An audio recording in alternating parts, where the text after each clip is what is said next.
First major storm of the Atlantic hurricane season, Barry, has thankfully come, and now it's gone. But in today's Weather 101 and some science stuff, our Chief Meteorologist Scott Padgett takes a closer look at the tropics for us this month.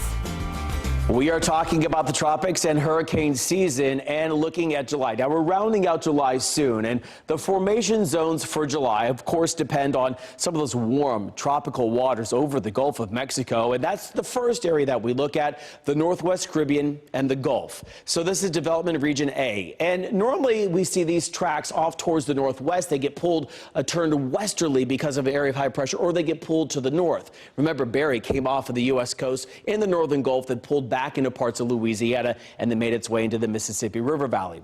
Second area, West Atlantic over the Bahamas and very close to the United States East Coast. So the general track is these storms normally curve the way back out to sea, or they end up very close to the eastern seaboard as they track their way from the southeast northwest and then more northeasterly at times. And then there's a third area to look at, and that's down through parts of the Central Atlantic and the Eastern Caribbean. So looking at this area, the Lesser Antilles is where we need to keep our eyes focused also as we round out July and go into August. Now, a lot of these storms, they're short-lived. They move west in the Caribbean or northwest out of the Caribbean, and it all depends on those warm tropic waters. But we're in July. We have to get through August, September to then the beginning of November until hurricane season for 2019 is officially over. That is your Weather 101 and some science stuff.